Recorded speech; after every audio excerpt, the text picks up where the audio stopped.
a lot of people have sort of called it the businessman's trip. Right. You know, especially over in Denmark, take your lunch break and go and have a DMT experience and come back to work at a complete baseline level. So That's awesome. The content in this podcast is for informational and entertainment purposes only. We are not medical practitioners, and nothing discussed should be taken as medical or professional advice. Always consult a qualified healthcare professional before making decisions about your health and well-being. Ben, how are you, mate? very good. Mate, with a name like that, you must be a legend. Yeah, I think so. I'll agree. Yeah. Hey, mate, I'm right there with you. I like it. I'm going to get into the coffee because it has been a mental couple of days. Now, I've been looking forward to this one. Yep. So, for people that have been following the show, Chris Cross, I really have fogged up my glasses there. Chris Cross was talking to us about his experiences that he's had, and your name come up in reference to just a knowledge bank of history and where that whole industry, if I guess we could call it an industry, where that whole component of human life was and got taken away and is now sort of starting to make its way back. And for anybody that doesn't know what we're talking about, it's psychedelics and stuff like that. Yep. So why don't you give us a bit of an intro into your life, your experiences and stuff like that, and I think we'll just start unpacking this because I've got so many questions. Yeah, awesome. Yeah. Thanks for having me. Met with Chris, just a beautiful man. He's a good egg. Yeah, lovely guy. But yeah, myself, Ben, 45, turning 46. Yeah. 2 daughters, a partner of 25 years. Worked in hospitality industry for more closer to sort of 20 to 22 years. And then, sort of made a break and got into healthcare. Yeah. At the moment I'm working for community pharmacy groups, so I get to travel all around Australia, working with pharmacy teams, developing patient outcomes, which is, it's quite empowering to see the quality of connection that when you're connected to what you're doing and you see these individuals truly caring about the health, the happiness of other people in their community, it's quite inspirational. So it was a bit of a jump from moving to, providing food and beverage service for hundreds and hundreds of customers each night. It's fun, it's entertaining, but, it's also late nights and hard work. So getting into healthcare really saw a different side of, people being passionate about their cause and what they do. And I guess that's what I tried to look for, and I try to find it in any sort of environment. I've been lucky enough to see it that when a pharmacy assistant or a pharmacist makes that connection with a customer, it's a beautiful thing. It's genuine, it's caring, and I think the world needs more of it. So, I think we're becoming a little bit more distant from each other. Technology is a fantastic thing. It's a great access to information, and it's a great tool, but I also think it's distancing ourselves from connecting with other people. So, really enjoying the working with people that are very connected to patient health outcomes. And, when you sort of see that and you're working in the pharmaceutical industry, you see some things come up that sort of question the current state of affairs, the way that we're currently doing things, the way that the healthcare system currently operates.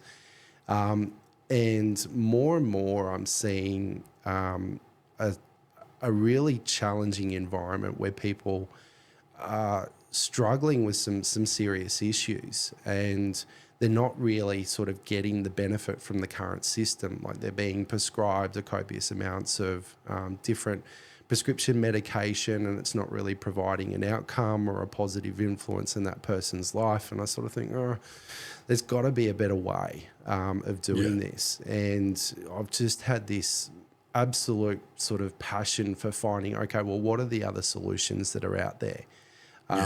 It's when it comes to psychedelics, I think it's an opportunity for the world to sort of look at implementing another tool into the current way that we treat certain conditions. There's, nothing more heartbreaking than seeing someone in suffering, and nothing more inspiring when you can also see some amazing work being done. So I've got this massive passion for anything that's going to improve the quality of life for anyone. So in come sort of psychedelics, and I can personally share that, I've had a massive psychedelic experience in my early 20s, and being young and dumb and, all the other fun bits. Yeah, exactly. About half the audience finish that sentence.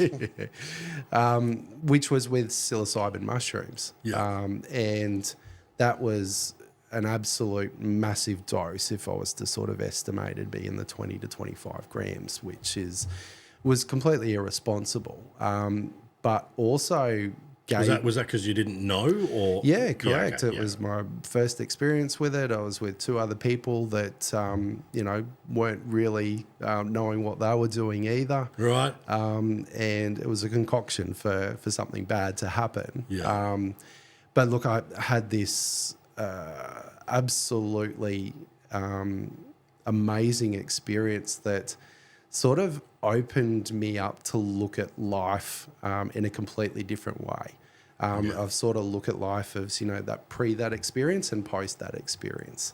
And it took me many years to come to terms with what happened, why it happened.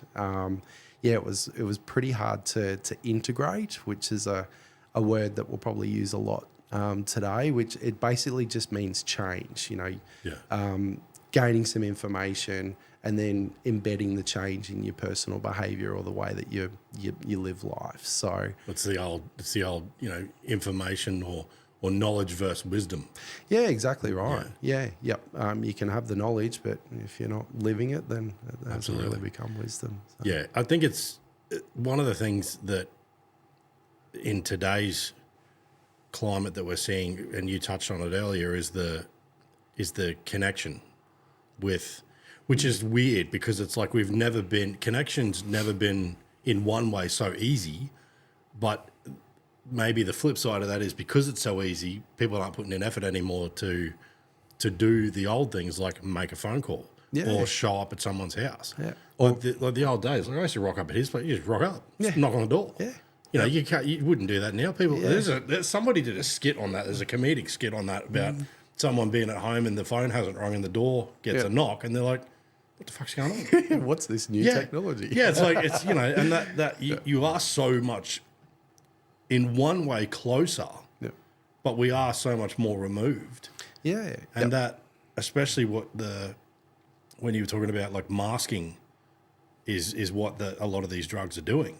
Yeah. See, Tom Cruise went on a rant on one of the a morning show or something like that over in America ages ago about the stuff that Brooke Shields was on, and he was talking about how the host didn't know what he was talking about, and the host was basically saying like if Brooke has had some benefit out of the stuff, like how can you sit there and say, well, it's not doing anything?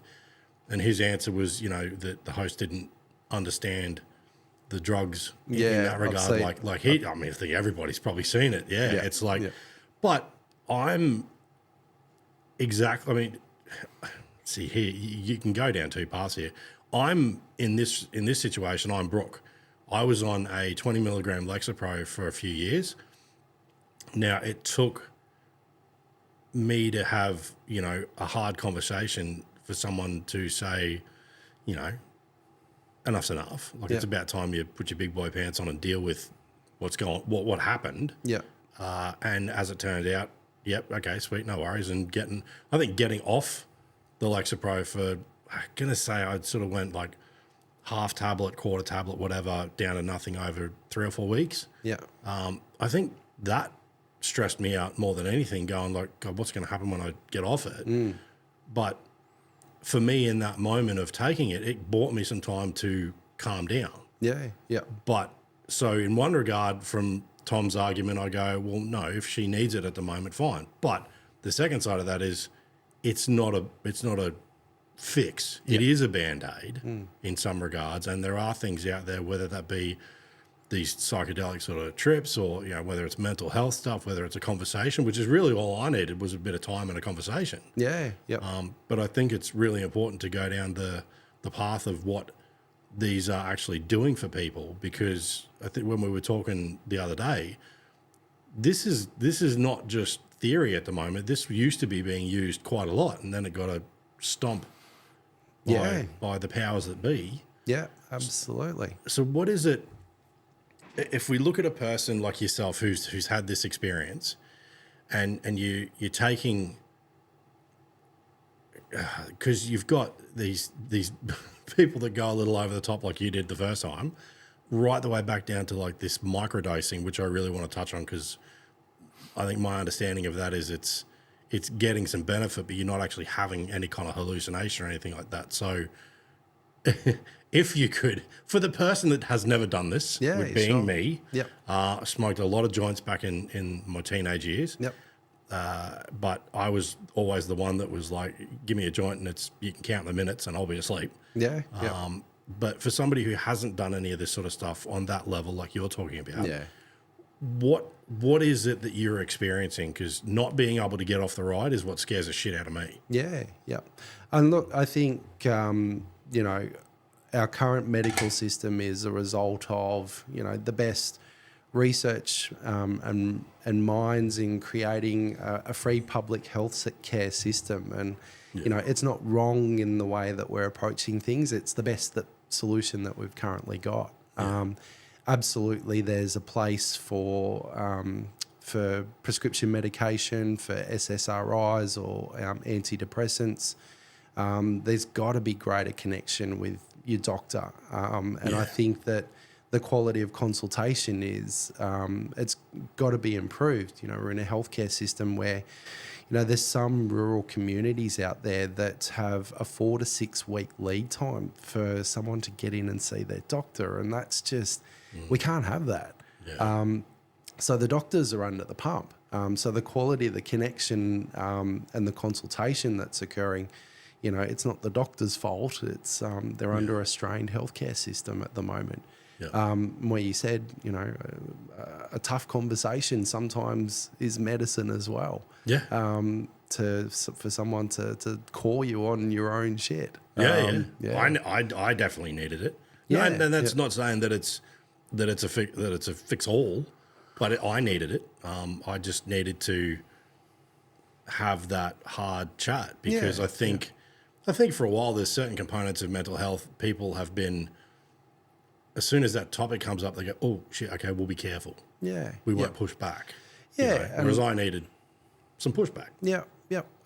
And, you know, we used to get that in, you know, village and a community setting. I grew up in a country New South Wales town where, you know, you had your immediate family, but the whole town watches after each other. Everybody knows everybody. Exactly right. And so, you know, sometimes when, you know, you need to get in trouble or your butt whooped, it happens and the community helps. What do they say?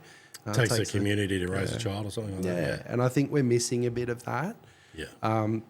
But look, when it sort of comes to psychedelics, you know, I do want to preface that, you know, I'm not a healthcare practitioner. I'm not a healthcare professional. I work within the industry.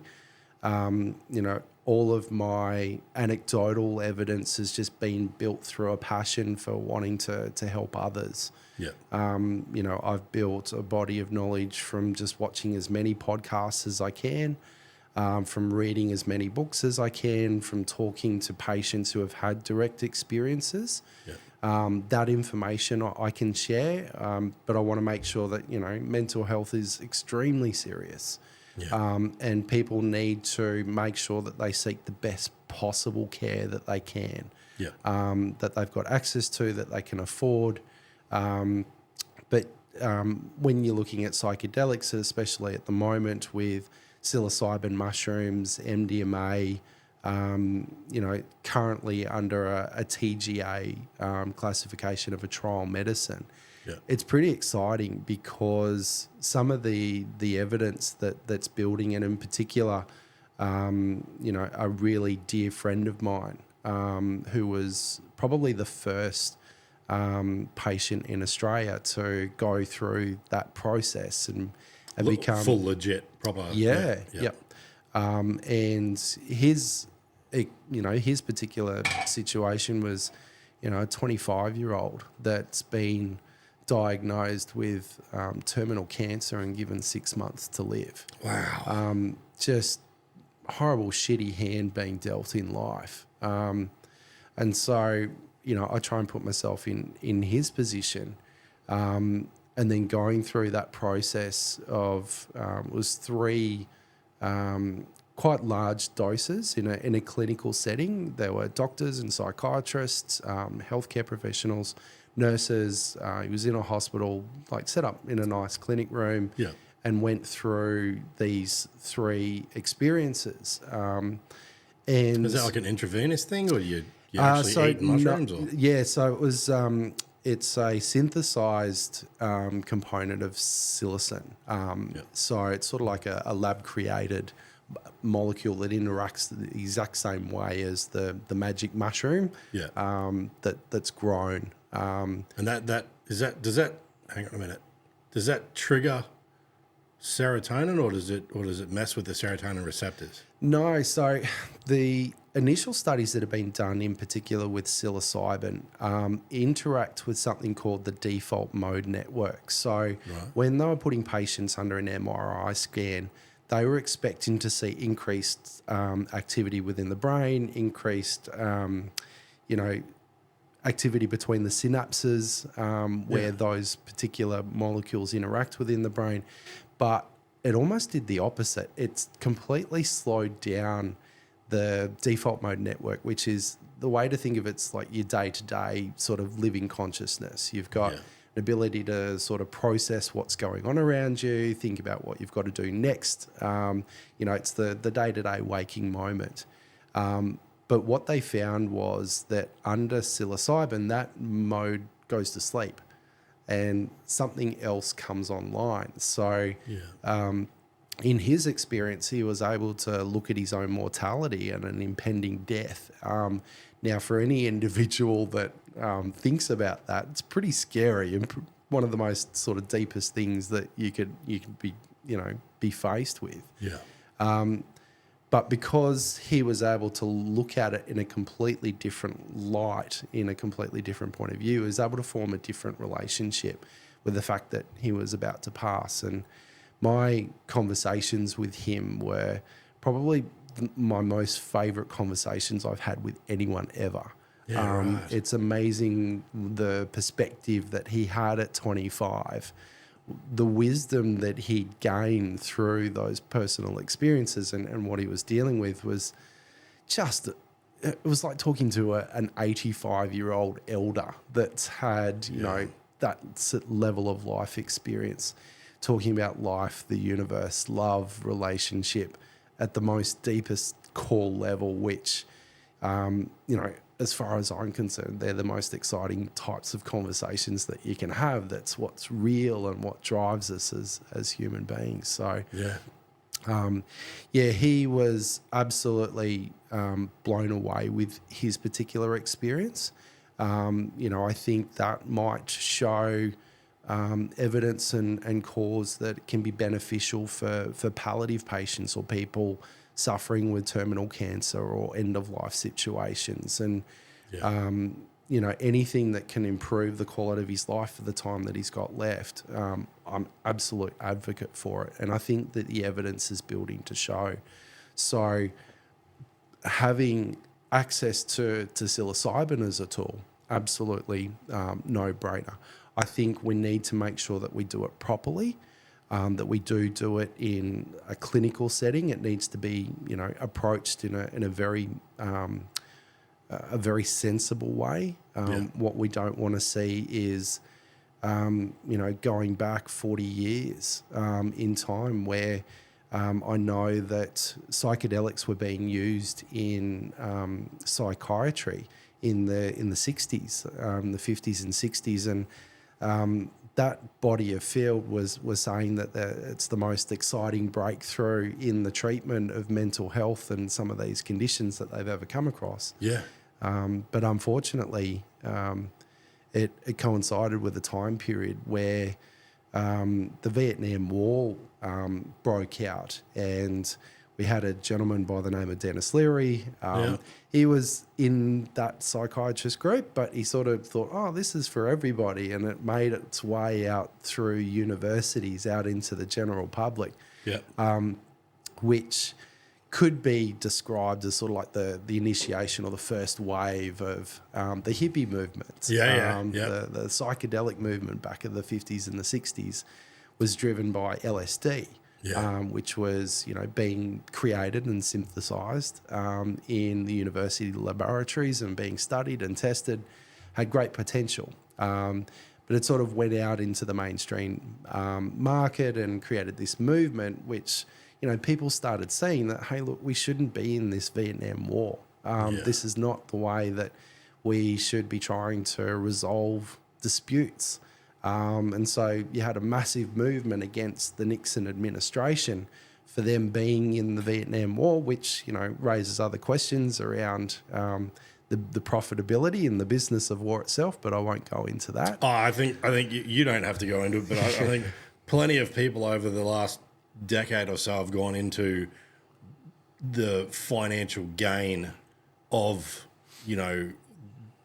being a pretty good foundation as to why a lot of that shit even happens. Because nobody's sitting there, and this is the thing that pisses me off. And I get the concept of the hippie movement and having everybody, peace and love, and let's all just, have orgies and not go to war. I get the concept of that back then. And I mean, in all fairness, uni students are probably the right age to be, playing with that sort of stuff. But going down that path of the war, I've tried to think it on here so many times. There's a line that's something like, when it's, country against country wars, when it's country against country, war is inevitable. But if two people get into a room, they can move mountains or something like that. Yeah. And it's like, I think, war in and of itself is dumb. The fact that we think that we should go somewhere else and impose our thoughts and our feelings on that group is idiotic. It's not our country. The amount of money, especially in Australia, that gets shipped overseas, and we've got a housing crisis. Yeah. I don't want anybody to be in a shit position, but you know what? Fix here first. Yeah. And I think that going down that path with, was it Reagan was in then? So that was Nixon. Nixon. Yeah, I'm not real up to date with all the American presidents and stuff like that, but I know there was a big pushback from the presidency to shut that down as well. Because it must have been causing waves for what they were trying to push through. Yeah, it basically went against what the whole administration was trying to achieve at that time. And so, they basically outlawed and made everything illegal, shut down the research that was being done at that time. So, I just want us to be careful and do it in the right way to make sure that we don't end up back in that situation, because it's taken us this amount of time to get into a position where we're building the clinical and the regulatory frameworks to look at these substances, to bring them back in as tools for healthcare practitioners to help people.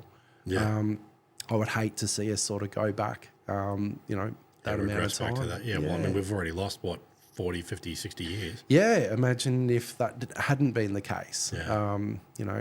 Absolutely. So, that's the main program at the moment. You're looking at sort of treatment-resistant PTSD, anxiety, depression, those sorts of conditions that it's currently being looked at under the trial program. Yeah. Microdosing itself is something that a lot of people over in the US have been doing it. And that's really taking what they call a sub-breakthrough experience. So, a normal dose around the 5 grams is that sort of breakthrough experience. It changes your perception. Yep. You're able to, something else comes online, where the sub-dose, where you're talking, probably half to even a maximum sort of 1 gram, doesn't give you that breakthrough, but it still operates on that default mode network. So, some of the evidence that's building around that is that reduced stress levels, increased creativity, it's bringing a level of happiness and boosting mood and enhancing mood. So is that similar to like the CBD oils do that too, don't they? So CBD acts on a different system within the body. Okay. So the CBD system acts with, it's what they call the endocannabinoid system, which funnily enough is completely endogenous, meaning it occurs, we've got an inbuilt system within our body that reacts with cannabinoids. Right. And I'll go into THC and Yeah. medicinal cannabis and cannabinoids in a minute. So it has a similar effect in a calming effect, but it operates on a completely different endogenous system within the body. Right. So, yeah, they're the sort of 2 main key ways to interact with psilocybin. Yeah. Then, other substances at the moment with the MDMA coming on the clinical trial as well. That one for PTSD and treatment-resistant depression as well. Most people probably know MDMA. It's a party drug, became famous in sort of the 60s and 70s for all of the disco clubs and the disco scene. But the main derivative comes from a sassafras plant. Right. It's predominantly sort of found down in Tasmania. Oh, right. Yeah. So I'm not sure what the process is, but they synthesize or create it from that base. Probably molecule not good to say on here if you did know. Mate, I think smarter minds than mine have figured this stuff out. What's the other one that's MDMA, and then there's DMT? So DMT, that one's dimethyltryptamine is that one, and dimethyltryptamine is probably my favourite out of all of the psychedelics. Yep. So it's the one that people report that they've met aliens and gone to other dimensions. A pretty sort of overwhelming experience. But it's a lot quicker though. Yeah, in its in a powdered. So there's a couple of different forms of DMT. So in its powdered form, it's usually inhaled or vaporized, and that experience can last, anywhere from sort of 5 to 30 minutes. And a lot of people have sort of called it the businessman's trip, right? Especially over in Denmark, where it's apparently practice. You take your lunch break and go and have a DMT experience and come back to work at a complete baseline level. So that's awesome. Right. But yeah, traditionally dimethyltryptamine, it's the active ingredient in ayahuasca.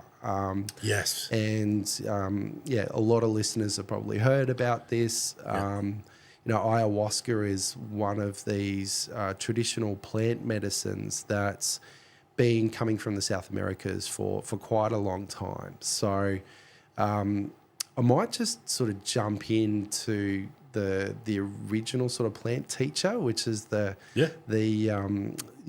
tobacco plant. So not the cigarette tobacco that we get today, but the original tobacco plant was considered the first sort of plant teacher or plant medicine. Okay. It's got a very sort of cleansing and de-stressing property about it. That's the nicotine. Yeah, it is. So, when it's an addiction, it's doing something, more harm than good. Yeah. But yeah, the original. Well, the delivery system is. Yeah, well, it's Yeah. mixed with so many other chemicals, and that's what forms the actual addiction Yeah. in smoking. But the original organic plant by itself is quite it's a good relaxant. Yeah. It's usually smoked something called mapacho. Has a very cleansing, and they use it a lot in ceremonies to clear space and to clear energy from a body at the start of a ceremony. And the story is that was the original teacher plant that gave the shamans the information about how to make ayahuasca. Right. So it said, combine the ayahuasca vine or the vine of the soul, which doesn't have an active, psychedelic component to it. It's got an MAOI inhibitor in it, which is it's an enzyme blocker. So we've got these enzymes in our body that naturally break down DMT. Right. There's lots of theories out there that some people say that our bodies create DMT, that DMT is present in the body when we die. I haven't seen any clinical research that backs that up. It's a great, interesting theory. Yeah. But It's a dreaming thing as well, isn't it? Like when you're in a certain cycle of sleep. yeah, they're saying that yeah. it gets released. And I think they have done some studies to find it in, I can't remember if it was mice or rodents.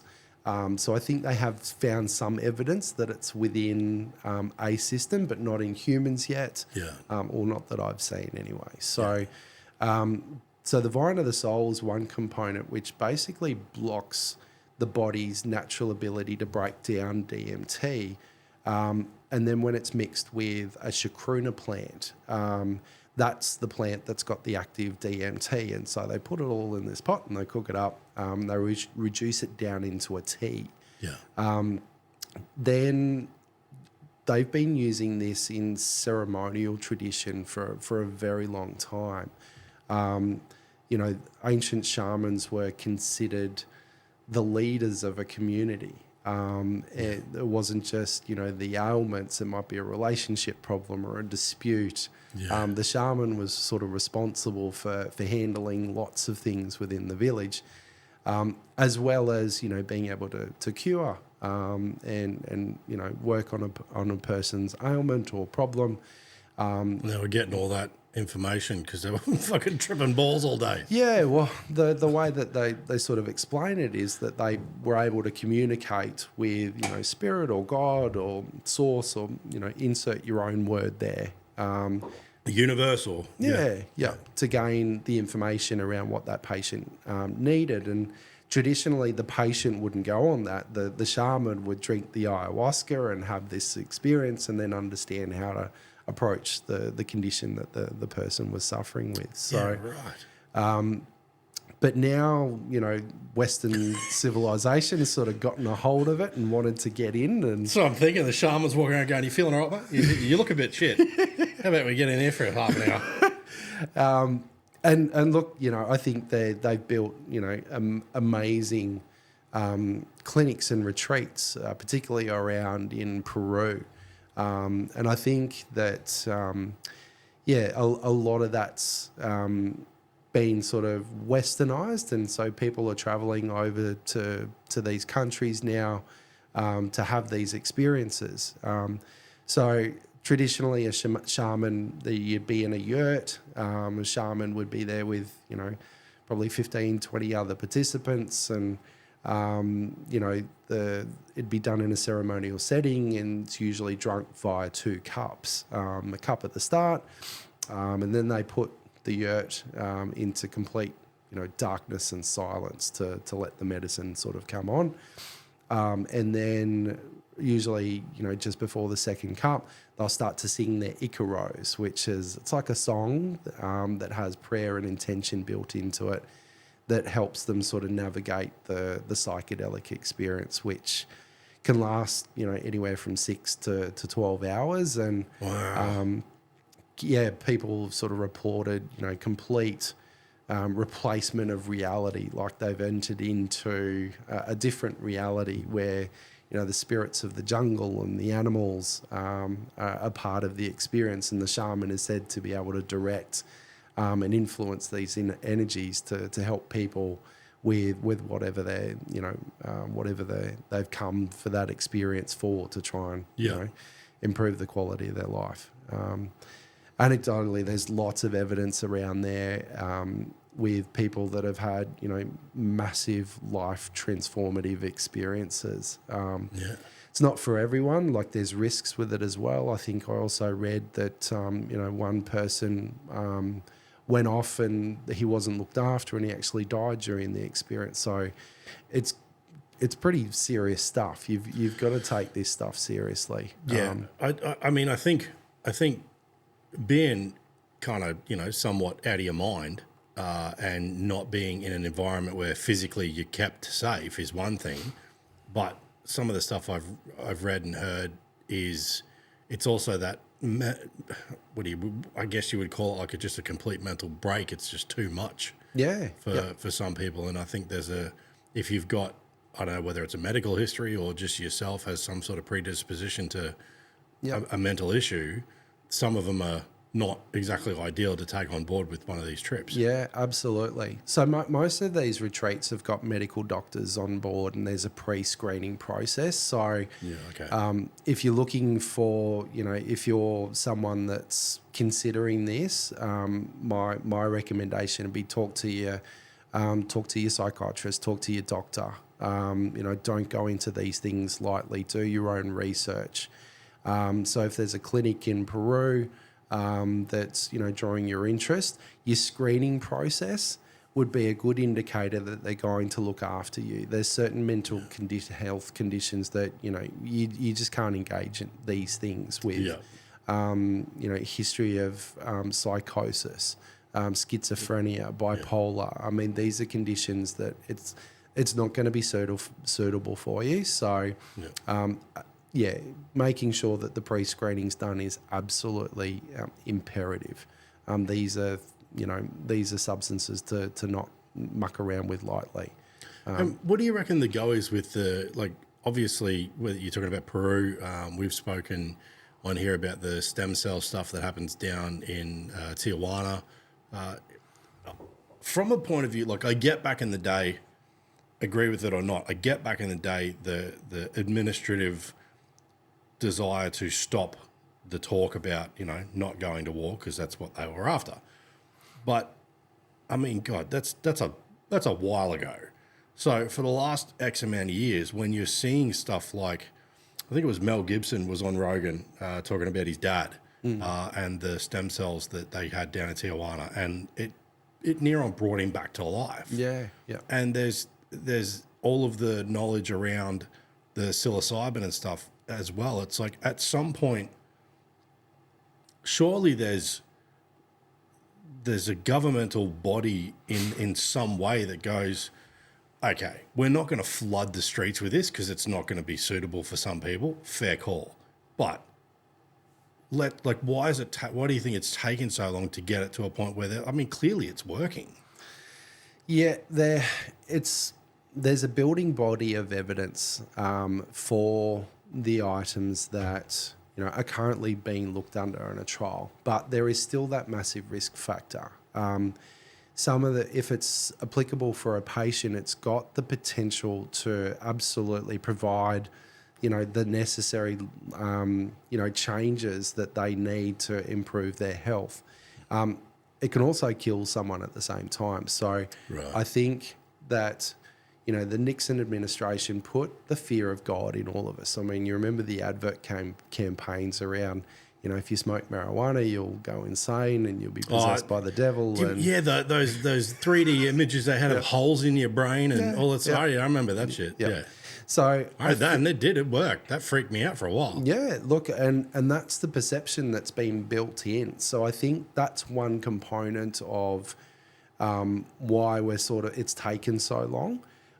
Is that, put the fear of God in people and completely shut down all of the science that was occurring and the research that was occurring at that time, and, made it an evil thing. So we've got a cultural perception thing that's changing at the moment. Yeah. And it's really scary for practitioners as well. I think, before I was working in community pharmacy, I was part of a medicinal cannabis startup company. And as part of that role, we opened 2 clinics. So I was working with a group of doctors that were specialising in becoming approved prescribers for medicinal cannabis and the cannabinoid products. Right. And it was an interesting learning journey for myself, but it was fascinating watching that perception change. So, at the start of the trial program coming out, I think it was in 2017, was when the TGA decided that we'd list it as a trial medicine, and watching doctors' perceptions around that. And so part of my job was to recruit doctors. So I got to speak to many of them and saw doctors that were, typically the younger ones that were sort of looking at the clinical evidence and didn't have a pre-perceived bias. Were much more engaging and very sort of affirmative and, I'd like to learn more, and didn't sort of have that. And then you have older doctors stuck in their ways, yeah. Yeah, you'd have older doctors that, were part of that perception change, but still equally coming to it with, okay, I can see something's going on here. I do have a level of interest. Yeah. So I think that perception change, and I think that, particularly psychedelics were lumped in with all drugs. And, there's things like heroin and cocaine and that have absolutely no positive benefit to the health outcome of a person. Yeah. They're all lumped in this one category. So it's really encouraging to see that now, okay, some of these substances are starting to be looked at as for their therapeutic benefits. Yeah. The latest one at the moment is ketamine. So while it's not a traditional psychedelic, it's it's like a factory reset for your body, isn't it? It's basically classified as an analgesic. So it was something that was created around World War II. So what was happening for field medics, they were using an opioid derivative analgesic, and basically the opioid, it shuts down the respiratory system. So when you've got, if you're a battle medic and you're on the field and you're dealing with someone that's had their leg blown off and you're issuing or giving them an opioid, they would bleed out and die from the administration of the actual analgesic, right, instead of providing, a benefit. So the scientists jumped in the lab and they created ketamine. So ketamine, it's a created molecule. It's an analgesic. It's used in clinical settings and has been for ages. It's an anesthetic. When you go in for an operation, there's probably a component of ketamine that makes up the sedative that you're being administered. Yeah. Dentists use it. And the reason why it's such a great analgesic is it doesn't touch the respiratory system. So it doesn't lower your heart rate. It doesn't interact with the respiratory system of the body. So they found this new analgesic that they could use in those particular settings and, not lose as many soldiers in the battlefield. So that's sort of where it started. And it's provided really significant evidence around heavily resistant treatment for depression. So was there something in there about chronic pain and stuff as well? So it could help. It can help with chronic pain, but it's such a short-acting molecule that it's not something that you probably look at as in a continual treatment for that particular condition. Right. Okay. As opposed to, some of the cannabinoids and THC is providing, anecdotal evidence that it's helping patients treat chronic pain conditions. Okay. But the ketamine has just been listed on the PBS. So you can go to your, if you're really, really struggling, you can go to your psychologist or your psychiatrist and talk to them about whether you're an applicable patient that can have this prescription, provided. So it's listed on the PBS, meaning the government's picking up the bill for it. Yeah. And some of those treatments are, instead of being on a daily antidepressant for, or several antidepressants over a long period of time, patients, that program is sort of like a once a month, once a week to once a month dose, delivered, nasally through a spray in a clinical setting, and not having a heavy, relying on taking a daily SSRI for the rest of your life. So it's pleasing to see the progress that's being made with some of these things. There's still an opportunity there's so many more substances out there. Because there's no addictive nature in any of this stuff, is there? There's not, as far as the chemical compounds causing an addictive response within the body, no.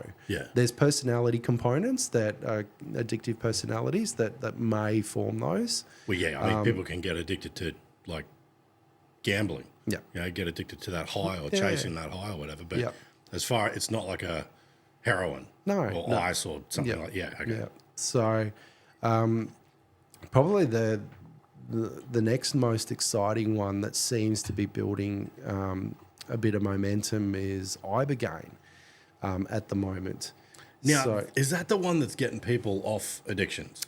Yeah, so there's a really awesome podcast with Aubrey Marcus that he's just popped up in the last sort of 6 months, and he was speaking with some Vietnam War veterans that were really suffering with PTSD, some pretty heavy stuff, and this guy was a complete advocate.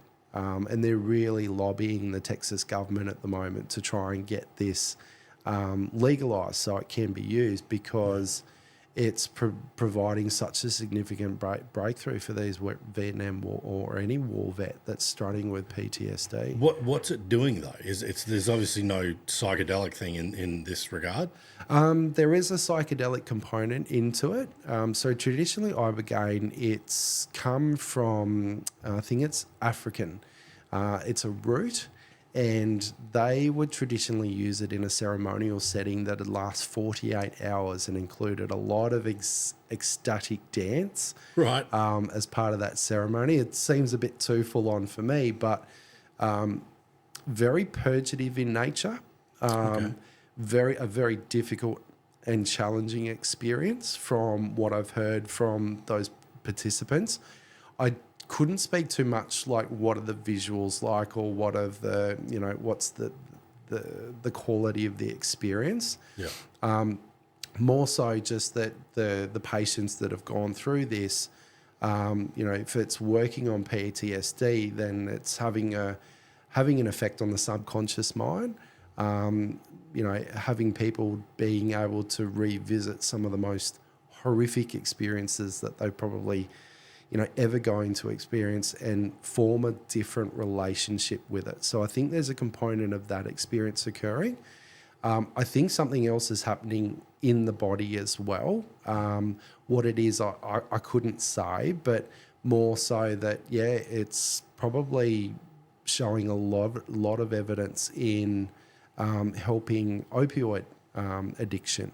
So there's chemicals, like there's stuff in the hospitals that they can do to basically rid you of a opioid or whatever addiction, like overnight. But doesn't it shut down something so you overdose if you ever do it again? Or no, the current sort of program at the moment is to help get it off. It's like in Australia, it's a methadone program. So it's just like a step down. Yeah, look, it is.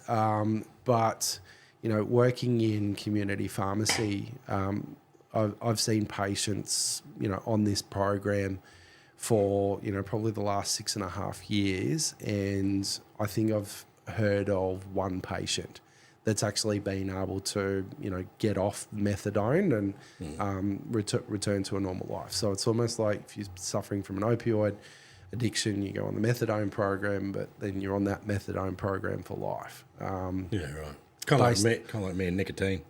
Mate, I'm the same. I quit smoking. Coming up on November, I'm 2 years, and I'm still awesome. Still on the stage 1 patch. Yeah, mate. Like, if it's never going away. yeah. I'm like a fucking bear with a sore head by 10 o'clock if I don't have a patch on. Yeah, mate, I'm the same. I'm in and out.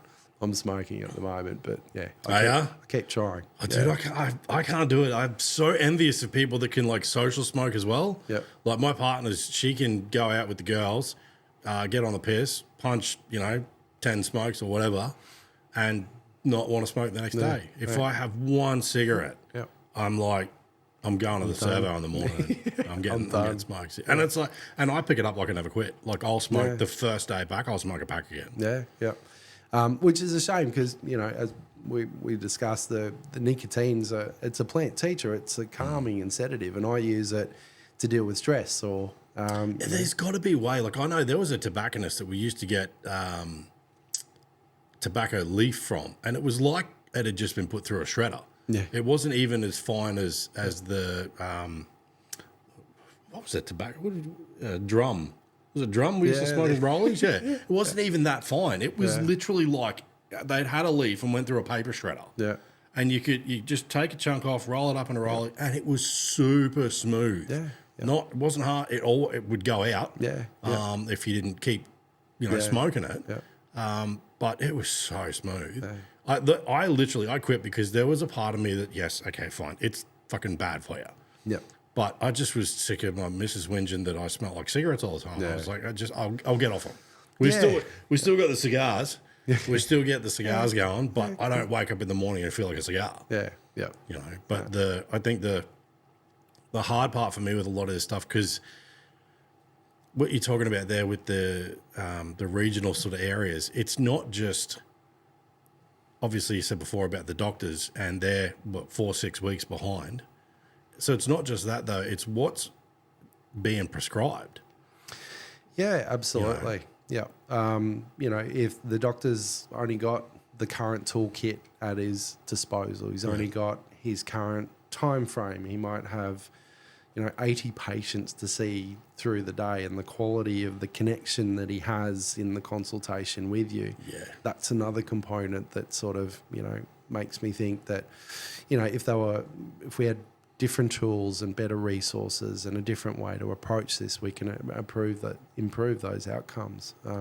Does that flow over in your mind in any way for like the kids that are on half of that shit? Yeah, look, I think one of the most alarming experiences that I've had when I got into community pharmacy was I went to one of a very remote area in Australia and part of my job was with the pharmacist. I'd have to go and check all of the dangerous drugs. What they call S8 medications. Anything that can be turned into like a street drug. Yeah, it's basically high risk of addiction or harm. So, part of the job was to go in and check those and make sure that they all balanced against the register. Yeah. It's got to be immaculate. But in doing it, started to see the Ritalin, which is basically it's a methamphetamine derivative, was being prescribed to just about every child in that really remote area. And I thought, wow, there's something wrong if we need to prescribe children a methamphetamine derivative to get them to behave in school. So, and is that really what it's based on? Is a behavioural issue? Yeah, getting them to attend, getting them to behave and trying to get them to learn. So basically just doping them up. Yeah, exactly right. Which I can't imagine that their retention of any information shared during that time is going to be great either. Yeah, and I'm thinking for the child, it's got to be a horrible experience. Now, some of these people were Indigenous or First Nations people, and I'm thinking, they want to be on country and land and learning from their elders, and they're being forced into an education system it's been imposed. And education is important, and I'm not here to, have an opinion or take away from the importance of education. But we were having a conversation before about how different people respond to different environments. They learn differently. They absorb information differently. Yeah. They relate to people differently. And we've got this school system that was, in my opinion, it's 40 years out of date, and we're forcing these kids through. And so when I saw that, we're having to prescribe and these children were on these medications to get them to go to school, I went, there's something wrong. Yeah. Yes, it's a great tool and it can help certain conditions. It's not a blanket fix. No, exactly right. My partner works as a first aid administrator in one of the local schools, and she's told me that it's not just in remote areas; it's in every school that the list of children that have been prescribed some of these medications is continually increasing, and you think, what's going on? First of all, why is that? Why does that seem to be the default approach, that's the prescription, versus understanding the root cause, the behavioural styles and preferences of an individual? Are they being put in an environment where they're stimulated and their strengths, developed, versus trying to get them to adhere to sitting down, absorbing information, recording it, and then being able to regurgitate it at another stage? But look, I won't get into the education component, but those two experiences sort of made me look, there's got to be a better way to approach not only education, but the way that we're approaching, their health. Like you said, sometimes it can be just a tough conversation, or as, an educator, we need to look at ourselves and the way that we're doing it and say, well, look, maybe we're the ones failing. Maybe we've got to adapt the model and get more creative in what we're doing to bring the best out of an individual. So I agree. I think there was. Have you seen that series, the AO? No, I don't. Have you seen that? No. Yeah, there was a part in that I was watching not that long ago, and the lady in it is sitting down with this kid's teacher, and she's basically saying, like, when did you give up on educating children? Yeah. When did going this kid's too hard get out become the go-to choice? Yeah. And it's kind of almost seems like the same thing with like stuff like Ritalin. Yeah. It's like the kid, I feel like the kid's the victim in it in some cases. Like, don't get me wrong, there's some little shits out there, but it's also got to be, like, okay, but what's the education system doing? What are the parents doing? Yeah. What's happening at home? Yeah. And I'm not saying that, every kid's home needs to have, monitoring stuff done, but it's like if there's a child that's having an issue, you go, like, well, education should be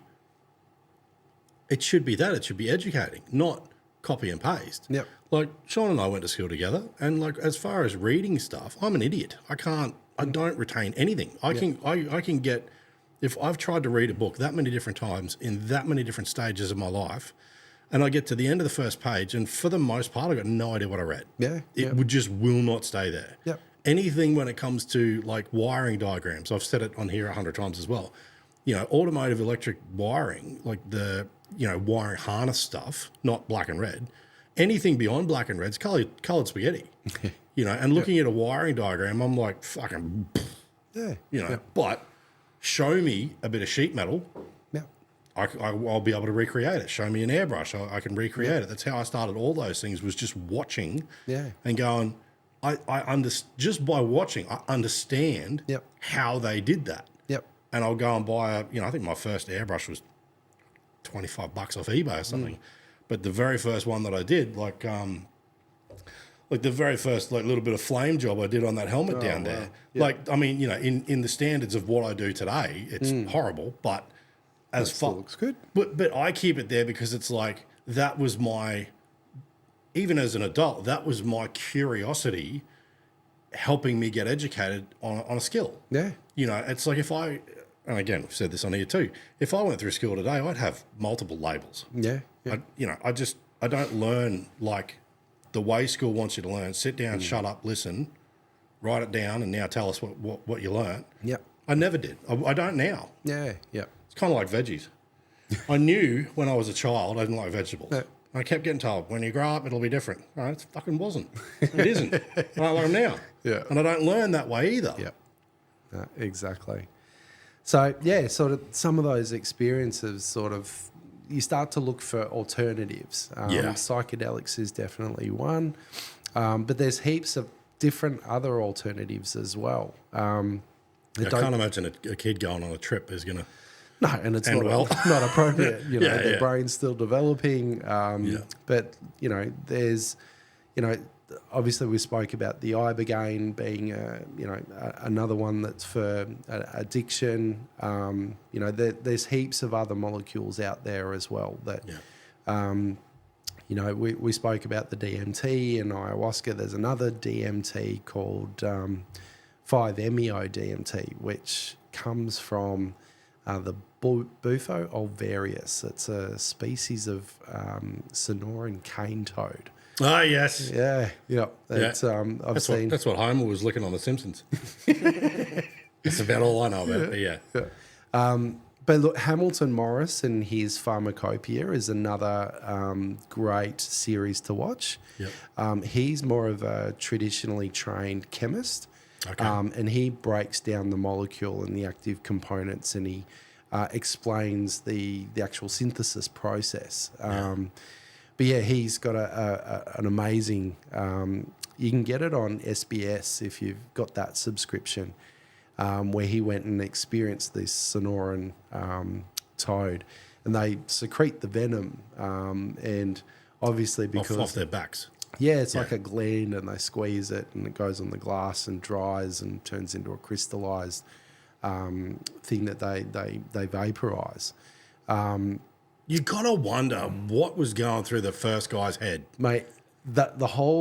Some of his documentaries are based around trying to find that person who was the first. Right. There's some literature out there, and he sort of goes on a journey to find the first person. But good luck to you. You're gonna be dedicated to go. That's worse than the guy that ate the first oyster. Mate, that's a point of hunger that you really have to question what you were sticking around for. But snorting a line of dried cane toad venom, that's a whole nother level of curious. It definitely is, but they're using that one in conjunction with the ibogaine at the end of it, and that's a pretty sort of powerful experience as well. So they sort of refer to dimethyltryptamine as the spirit molecule. 5-MeO DMT is the God molecule. So when people, because this is the bit that I start to get curious on, because I've got no first-hand knowledge, and my limited engagement is basically YouTube and Chris up until today. So the experience itself, my understanding is like the whole mushrooms thing, that psilocybin base is really just kind of that, love and life hippie movement, kind of seeing fun colors and stuff like that. And tell me, interject if I'm completely off the mark. But then there's that DMT DMT type scenario where they're talking to God and having conversations with aliens and stuff like that. So the more intense one is the shorter one. Yes. Yeah. Okay. Yes. Yeah. So, talk me through something. A version of a trip, a psilocybin trip. Yeah. Understanding that it's not a 5-minute thing, and you should have, looked into this and had conversations to make sure that it's the right thing for you to do. But let's say that you've gotten to that point, and it is, worth trying for you in your scenario. Once that starts, what happens? Yeah. So. For the psilocybin one, based on my initial experience, it's sort of comes on in waves. So it sort of starts off light, and the waves, you start to get a sense of euphoria that's moving through your body. You start to feel happy. Colours become more vibrant around you. You definitely there's a greater sense of connection. So it's almost like the separation that you might sometimes feel in your day-to-day life, that sort of slowly dissolves, and you start to feel connected to your surroundings. Yeah. So this is like a physical and emotional and everything kind of connection. All occurring at the same time, and you feel that around your surroundings, especially if you're out in nature. Okay. feeling are connected to the area that you're in. The colours become more vibrant. Nausea is part of it as well. And so Right.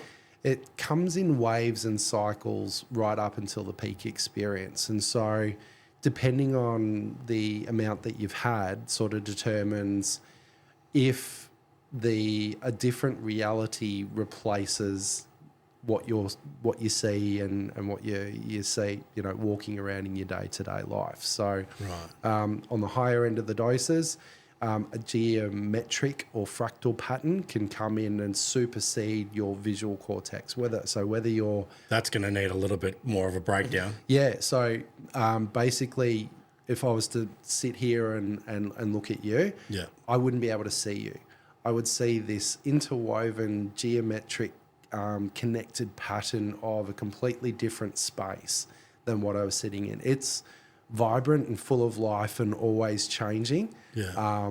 But I wouldn't be able to see you. And even if you closed your eyes, you would still see that, that different reality on the higher end of the dosing. Right. As it wears off, same sort of thing. You're coming back down. The euphoria slowly dissipates. You're starting to connect back with yourself and your body, and everything returns to normal. And that process can take anywhere from 4 to 6 hours, depending on the dose that you've had. Yeah. The DMT experience, there's a fascinating YouTube video that you can watch out there. Dr. Rick Strassman was the first person to get an FDA approval, which is America's version of the TGA in Australia, Yeah. to do clinical research with dimethyltryptamine and the pure substance, which is the active ingredient in ayahuasca. And so Yeah. he was able to go through that process, screen applicable patients, and then he was administering the dimethyltryptamine intravenously. That's the 10-minute one. And intravenously, you'd be just stay on it.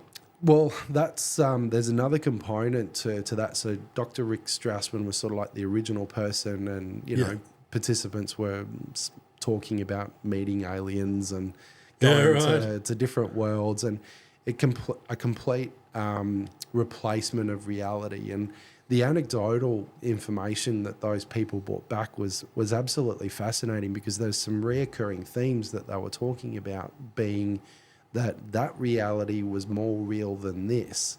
And it sort of gave them, this a viewpoint that, it's very sort of simulation-like, very geometric, very complicated, as in you couldn't imagine the space that they were experiencing and the entities and the things that were occurring for them, not in their wildest dreams. So it sort of made them, some of the information that, or the way that they were conveying it is that, it's what happens when you die or afterlife. There's this other conscious field that's always there, occurring simultaneously. So absolutely fascinating concept. And so there's a doctor by the name of Andrew Gilmore that's been doing a project called DMTX. And Dr. Andrew Gilmore is a scientist and psychologist.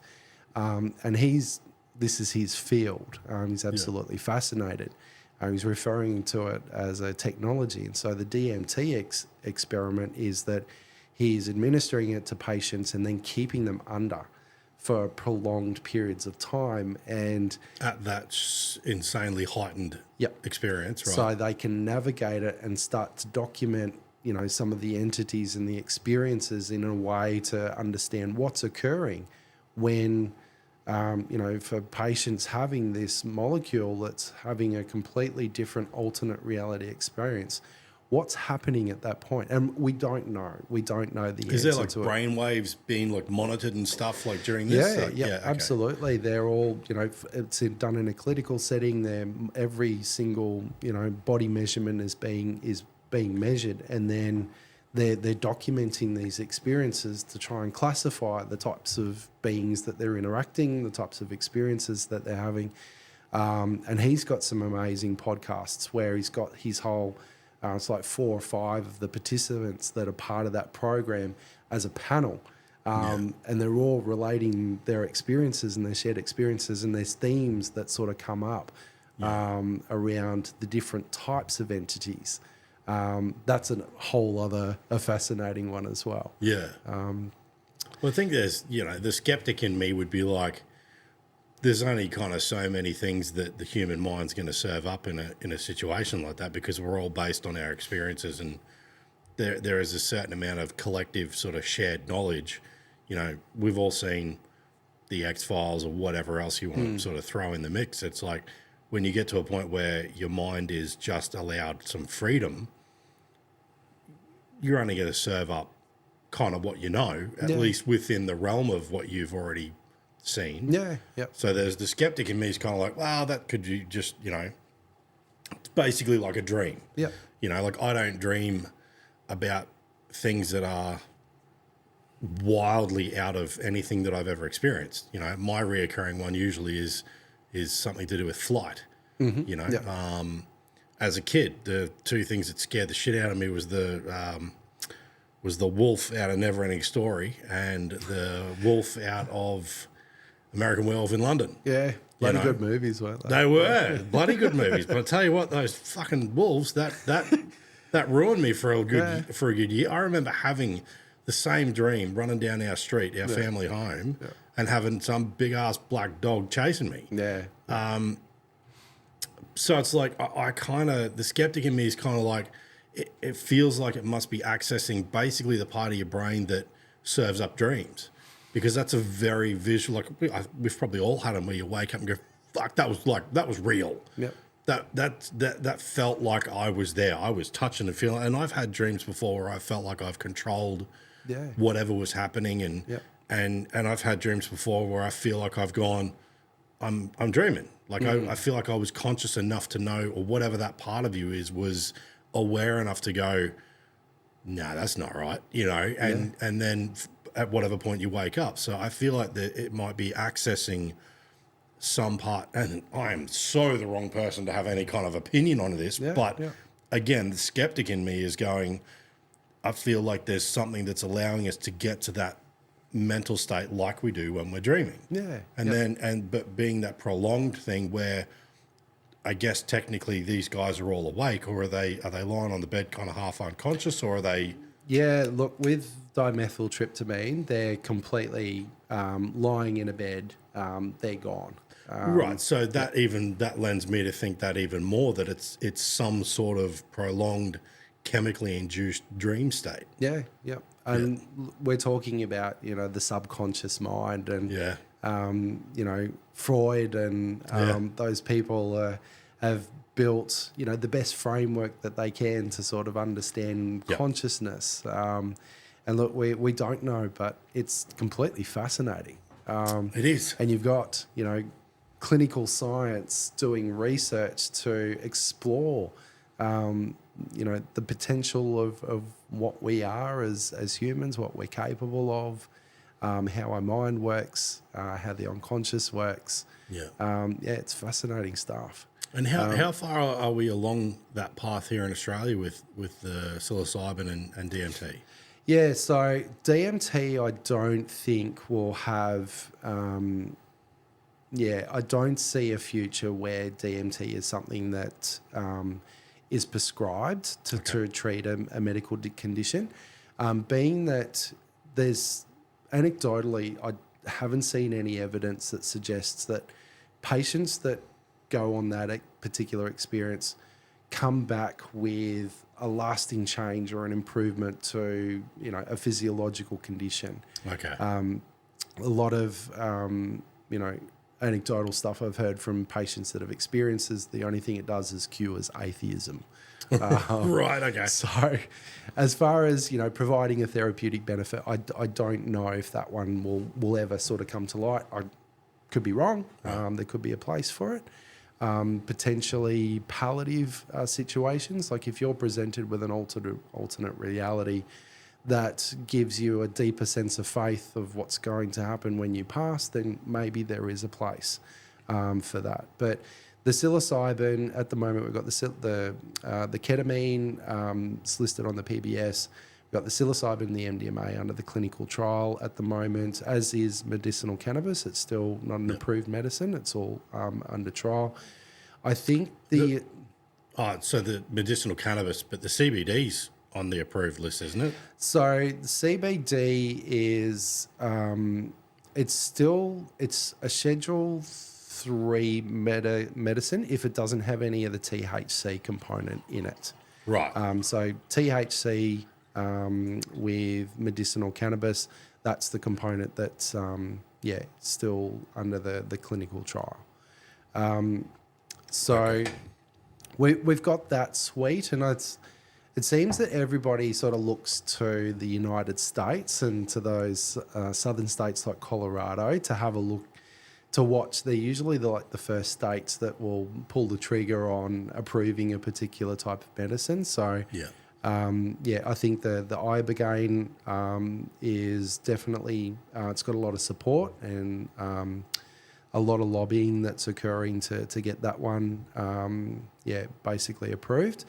And I think that Australia's quite conservative in its approach. So it's sort of okay, let the US go and do it first, and let them build the body of evidence. And if we think that it's definitely going to work, then we'll look at it here in Australia. So we seem to be a few years, and give or take depending on what the topic is, but we always seem to be a few years behind the States. Yeah, look, and I think the experience with medicinal cannabis, I sort of watched.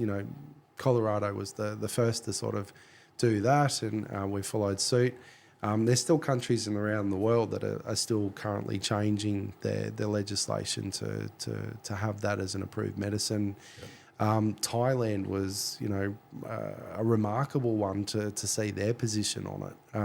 Didn't they just go full hell for leather, legalise it, and then everyone went crazy and they pulled it back a bit? So you had a country that, was locking people away for a life sentence.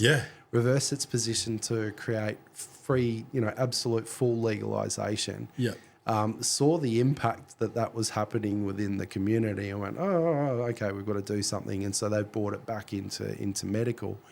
So it was interesting to sort of watch their reaction, and, the conspiracy theorist in me sort of saw that position and went, well, I saw that when they did that, the amount of investment that went into Thailand from massive multinationals to go and set up these farms was huge. And then obviously coming back in, acting responsibly and sort of refining it a little bit. So but I'm sure there was no money got handed back.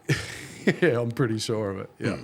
But and look, there's Thailand's got some great medicinal cannabis healthcare providers that are out there, and I got an invitation from a friend of mine, and I'll chuck the link in there for a clinic that's being administered by a doctor for a medicinal cannabis clinic, focusing on the efficacy of use for patients in a relaxing setting in beautiful Thailand. So there are some amazing people out there doing work. So the CBD side of it though, you don't get anything out of that other than benefit. Yeah, so it's the mild relaxant doesn't have the psychoactive component, so you can keep a pretty clear head. It's a pretty sort of safe one. I haven't had too much sort of experience or exposure to CBD by itself. So I think there's probably enough. There's decades of evidence. I don't know that there's been too many people get high and go and rob a shop or kill somebody. All I've ever wanted to do was have a feed and have a nap. And it's really great. Laughing in the background. It's really great for patients. Working in the medicinal cannabis startup, I got to speak to, and it wasn't just the patients; it was the family members. So especially people that were suffering from terminal cancer, couldn't put weight on, weren't eating, and then they gained access to a CBD or a THC product. And it wasn't just the individual that seemed to have an improvement in quality of life. The family around them that's been watching this person suffer. Like, oh my God, sure. grandma or mum's eating. Yeah. She's putting on weight. I can talk to her. Absolutely a benefit. I've also seen the other side of it as well. When I first started in the industry, the TGA guideline for the monthly limit that doctors were able to prescribe for a patient was 110 grams. Is that, I don't know what that is like. So what's that? 2 and a bit ounces per month. Wow. So that would be an amount of marijuana like this. So if a patient is needed to be prescribed that amount of flower in 1 month, there is something wrong. Fair call. It is. And talking to those patients was, it wasn't having a positive outcome. To the point of it was the opposite. Their behaviour was so erratic, and we're talking about self-harm. Being in a critical situation, I'm going, hang on, this isn't helping this particular person. But that's when you're talking about flower, not the CBD. Yeah. So that's the psychoactive component. I would suggest it impacts psychosis levels. It does a whole bunch of bad things on that particular end. So. We've got to be responsible in the way that we, see this as a medicine and use this as a medicine, and look at, different plant medicines to incorporate as tools and do this slowly and safely in clinical settings. One thing I will say is that my friend, the cancer patient that was the first Australian person to go through the psilocybin, was that it was missing a component of spirit. So, I've spoken about the psychedelics, and they're a great tool and can be a doorway to help improve other patients' lives. There's amazing natural things as well that I do personally every day. That help improve my quality of life. And his comment was that those components were missing from the experience. It was too far clinical. There wasn't a component around, the amazing benefits of having a great connection to self, to God or universe or, great spirit, whatever term that you've got.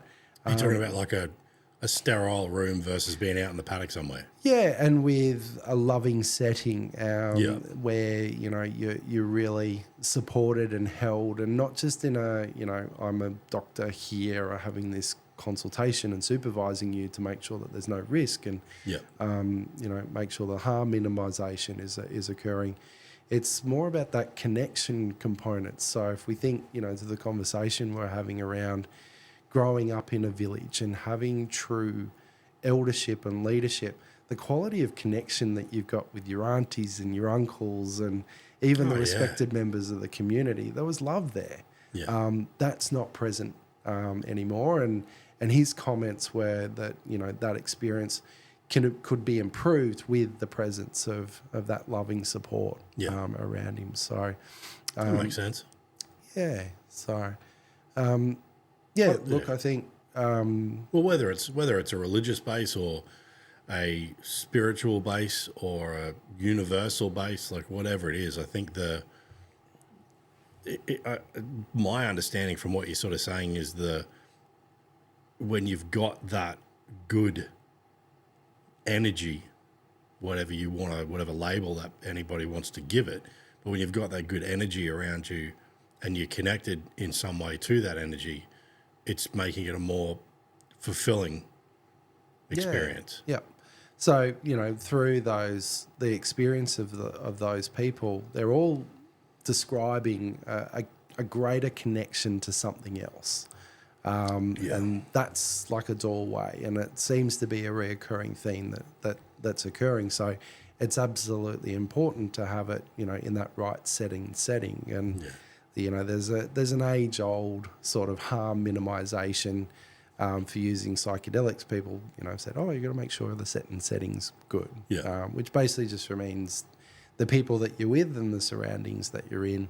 But look, from my research, is that there's more to that component to be able to do that safely. So, anything from the preparation with diet. So ayahuasca is one that you've got to go through a preparation for a period of anywhere from 2 to 4 weeks. Removing, can't have red meat, can't have caffeine, can't have sugar. Why can't is that? have. They say that it can interact in a negative way with the active components of the medicine, so you can have an adverse reaction by having these things in your system. Wow. So, cold and flu medications. If you're going to have protein, it's mainly sort of fish or chicken. They want you to eat, as clean as you possibly can. And so I think, there's a therapeutic benefit that's occurred from the actual experience, but I also think just having an amazing diet leading up to the experience is going to make you feel great within your body. So I think that definitely contributes to it. It's like a pre-cleanse. Yeah. And look, some of them even go so far to say, right, you can't have sex, you can't have, so many other things before in preparation for it. So Is this to I guess prevent like the old line, the bad trip? Yeah, but I also think that there's some compounds, especially in some of the medications. So you can't be on antidepressants, cold and flu medications. So I think and I think there's additives in some of the things like no soy, no preserved foods. I think there's some of those things that can sort of block the way that the medicine interacts with the body. So. So preparation's absolutely key. Going into it with a clear intention, understanding your reasons why, what you want to get out of it, making sure that you've done your own research and your own screening, and you feel safe and comfortable in the setting that you're in. Then you've got the ceremony itself. Making sure that it's in the most safe possible setting that you possibly can. And then there's the integration component of it as well. So that's about sharing, with true elders, with the doctors, with the attending physicians, with the other participants, sharing what your experience is, because these experiences are not as if you're handed a set of instruction. Like my experience was so obscure that it took me so long to make any sort of sense of it. Right.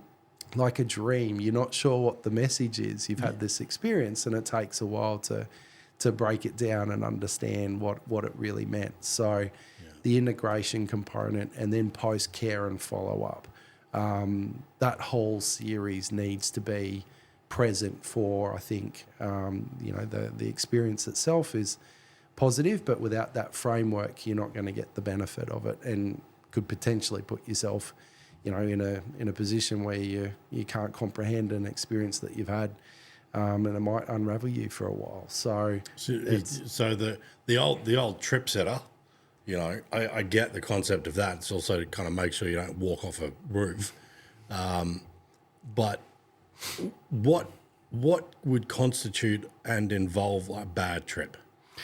Yeah, so bad trip seems to have a couple of themes for it. That it's extremely overwhelming, very challenging, or very confronting. Right. The other term that gets used a lot is the ego dissolution. And I think what that means is that your everyday consciousness, the Ben that's, lived X amount of lives and I do this for a living, completely disappears and you die.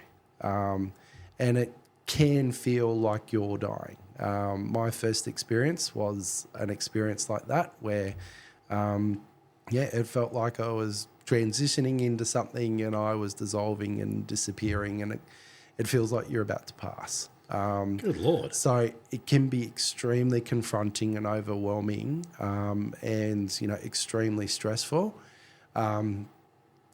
They talk a lot about surrendering to that sort of experience. I don't know how an individual can do that. No. And there's experienced psychonauts out there that do this, quite on a frequent basis, and they can speak to, techniques that they use for it.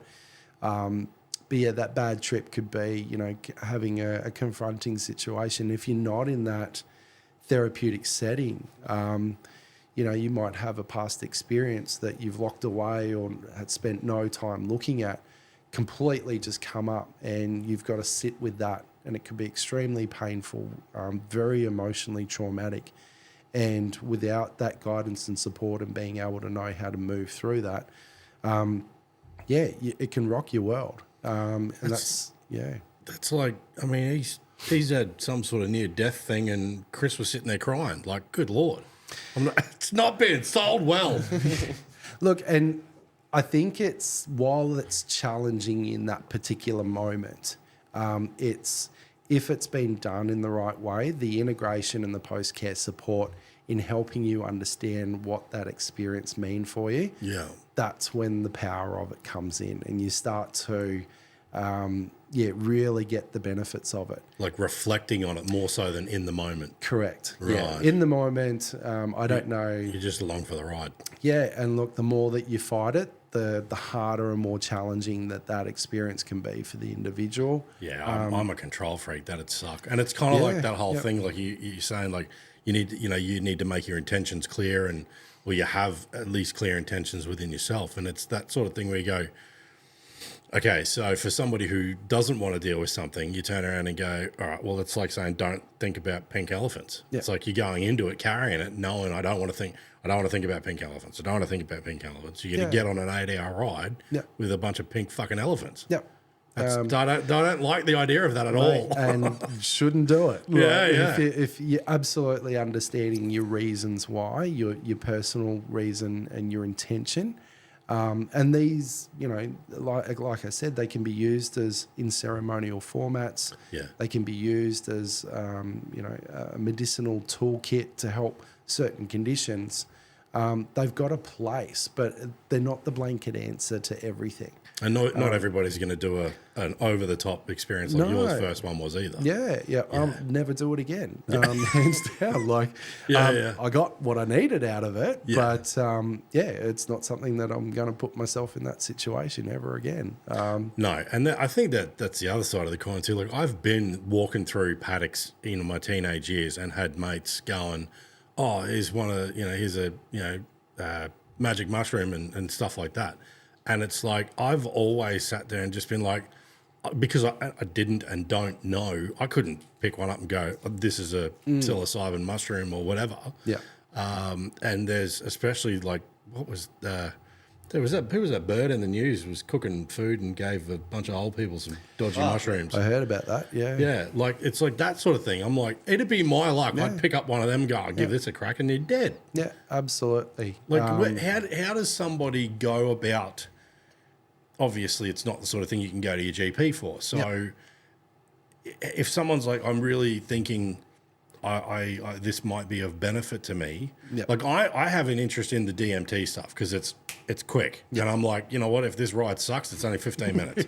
But for somebody that is wanting to know more about this sort of stuff, obviously there's a lot of information online. But as far as actually taking that step to go, I think I want to experience this. Yeah. What would somebody even look at doing? And I'm not suggesting that there's people out there that we want to throw under the bus, but you know, what would you even do? Yeah. Look, there's actually some published books out there. There's one that I'm aware of that's called the Southeast Queensland Guide to Psilocybin Mushrooms. Right. And it's a great big glossy book. It's got pictures and goes through the identification process around, you know, what to look for with these particular things. You're absolutely right. You just don't muck around with mushrooms. No. I think one of my favourite documentaries. So I think if someone's really interested is start to do a little bit of research. I love Michael Pollan's How to Change Your Mind, especially if it's your first sort of look or the first time you've wanted to do a bit of research around psychedelics. And Michael Pollan's an amazing published author over in the US, and he's had some experiences and written a book that's turned into a Netflix documentary series that goes through a couple of key types. And he does a really good entry-level way of explaining what the item is, what the experience is, what the history of it is. So it's a great information session. The other one's fantastic, Fungi. Right. It's an amazing documentary and looks at mushrooms and the mycelium network. And the opening to that series is just mind-blowing. Is that Paul Stamets? Yeah, so Paul Stamets, he's considered sort of the father of the magic mushroom or the mushroom guy. It's not, he's a passionate mycelium or mycologist, just has an absolute passion for all things mushrooms, had a massive psilocybin experience that sort of started his journey. Yeah. But he's into reishi and turkey tail and a whole heap of other mushrooms that aren't psychoactive that are providing a building body evidence of health improvements. Cordyceps are a great one if you ever want to get off caffeine. It's legal to buy. Still gives you a nice sort of stimulant rush, but not the sort of crash that caffeine or coffee does. Life Cycle is a great Australian company that's been making mushroom extracts that really do work. So you can start with those from an information session. I'll try and find you the link for that particular book on the psilocybin mushrooms of southeast Queensland. But you definitely want to. There it is. He's onto it. Yeah, that's it. Is that it? Yep, that's it. Psilocybin mushrooms of southeast Queensland, Australia. Look at that. Yeah, right up at Yamundi. So that's literally a guide to identification. A visual identification. Yeah. And it's not just the colour, it's the spore print, it's the stem, it's the type, where did you find it? And a lot of the psilocybin mushrooms have got an inbuilt mechanism in it where if you squash the stem, the psilocin inside the mushroom, when it reacts with oxygen, it turns bright blue. So they've almost got like this inbuilt identifier. So they say if it's blue, it's for you. So you squash the stem, and if it turns blue, apparently that's a sign that it's a psilocybin mushroom. I remember it just used to be going through and under cow poo. Yeah. That was where it was. You ever heard that? Yeah, the same thing. Yeah, right. Yeah. So look, I do as much research as you possibly can. Don't go and try and reinvent the wheel and figure this stuff out. Start kicking over cow turds. Because look, the only legal way to do this at the moment is through your psychiatrist and your psychologist deeming that you're a applicable patient for it. Yeah, I think it sounds a little too. I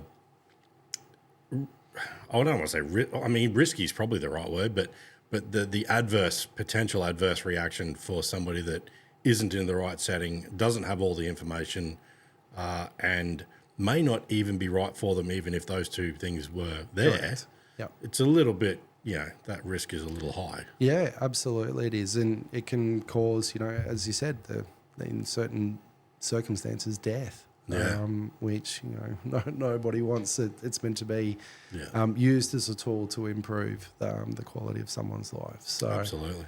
And so, we've got these great tools, but we've also got natural tools as well. And so, I've had a passion for anything that sort of helps the quality of life. And while doing research on the psychedelics and absorbing as much information as I possibly could about that, I also do the same thing with natural ways and natural accesses towards the same, sort of altered states, things that can improve the quality of life.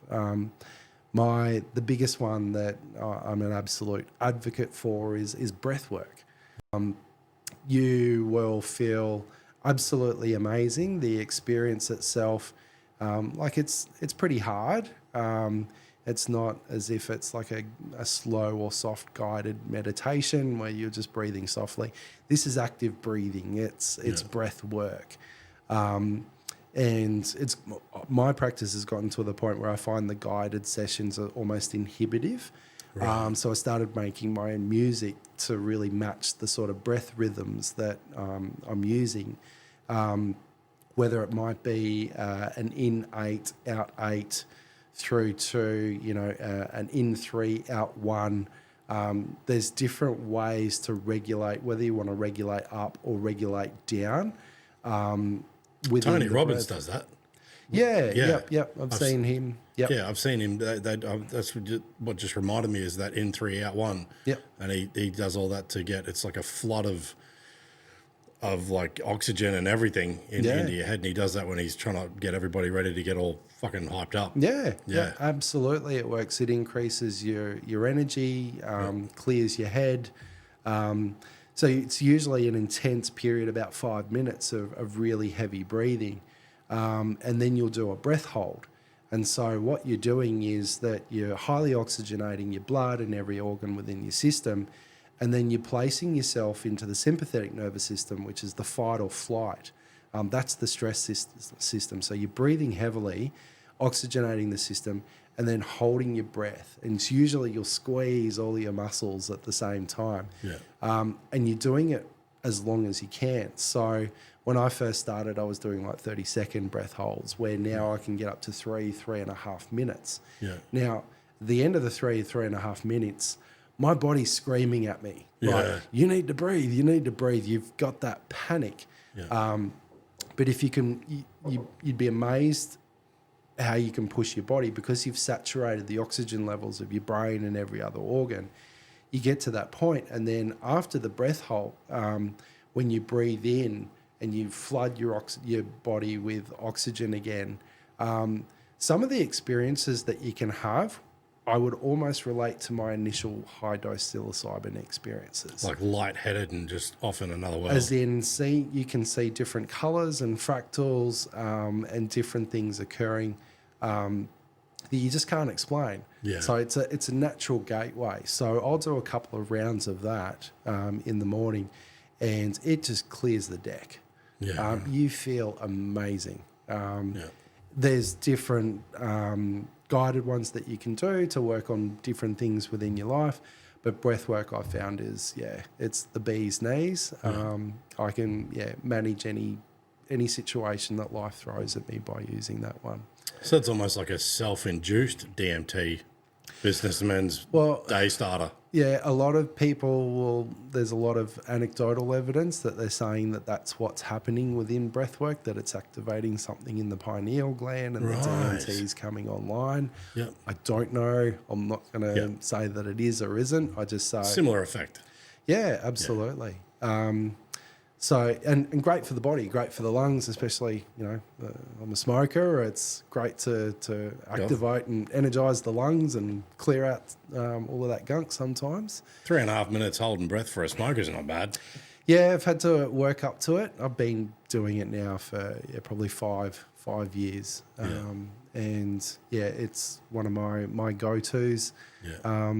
I travel all around a lot for my job, and I find that and yoga first thing in the morning, just getting old and the aches and pains, and just getting some of that stretching back in, and then activating the lungs, the oxygen levels. It just clears my mindset, ready to start any day. Yeah.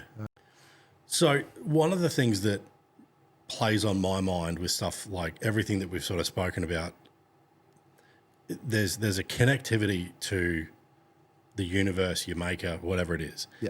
There's a knowledge base that you have, both from past personal experiences and, this kind of period of your life, industry experience, with the job that you've got now in the health industry. How do you approach something like, with all of that, like still smoking? Yeah, look, it's absolutely difficult. You know, I really struggle with that personally. I beat myself up around, you know, I want to improve the quality of other people's lives. I want to improve the quality of my own life, and yet I'm doing one of the most destructive habits that can possibly do. Yeah, it's a bitch. I know it is because I fucking loved smoking. I did not want to quit. Yeah, look, nicotine is, you know, a highly addictive substance with the rest of the chemicals that are put into it. Yeah. And it's a distraction as well. Yes. You know, I think, you know, my work can be seen as a distraction. You know, trying to keep yourself busy and scrolling, they're all distractions. Yeah. In dealing with something that's sitting, you know, an underlying root cause. You know, and I think without going into it, it's, you know, we've all had, you know, life experiences that have challenged us in one way or another. I'm still working on mine. You know, I basically just finished my second Native American Vision Quest earlier this year. So it's that's another doorway into the subconscious and who we really are. And as I said, that stuff fascinates me. So, which is, in a sense, it's 4 days and nights out in nature with nothing but water. Yeah, I was going to say that's one where you don't eat. Yeah. Yeah, right. So one of the most intense experiences I've ever been through. And I'll chuck a link in there. There's a guy out near Somerset, Steve McKenzie, that runs Soul Paths, and he facilitates this. Yeah. And the lineage, the stalking wolf lineage that he does, sort of come to recent light with the Alone series in Australia. Yeah. They're down in Tassie. Yep. So the recent one. So the season 1 winner was one of the initiates from Stalking Wolf. And there's another friend of Steve's who's currently in the finalists of Alone USA that's currently on SBS at the moment. So they're over in Africa, aren't they? Yeah, they are. Yep.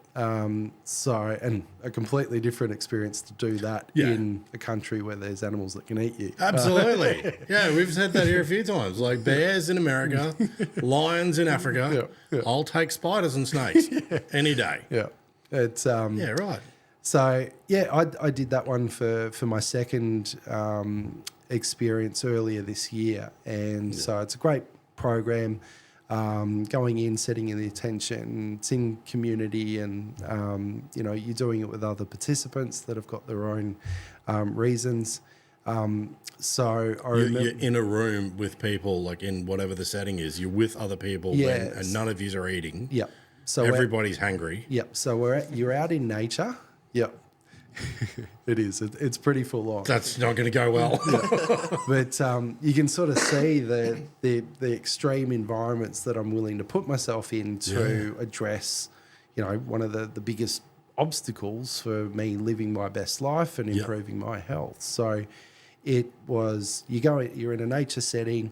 The first couple of days is, you know, safety and protocols and going through what the program entails. You then go out and select your site in nature. So you're by yourself for the 4 days and nights. There's no one else around. There's no one to talk to. Right. Okay. I thought you were all together for the 4 days. I'm going to go, someone's getting killed. No, and it distracts you as well. So the whole idea is that even food, like, you know, if you go and eat a McDonald's burger, it satisfies the hunger, but then you feel horrible afterwards. Yeah. Fast food, you know, has so many sugars and, you know, saturated fats in it that has a physiological impact. So by reducing food, your body's able to sort of get back to its original homeostatic condition. And there's something about the 4 days and nights where ketosis kicks in and your body starts burning off its fuel reserves. Yeah. So it's a very cleansing experience. So you're out in nature for the 4 days and nights. You've only got the water, so your body's processing things that it's had in it that it no longer needs. you're in a 3 meter circle that you shouldn't move from. You can take a swag to sleep in at night, but during the day you put that behind you. So there's nothing man-made between you and nature itself.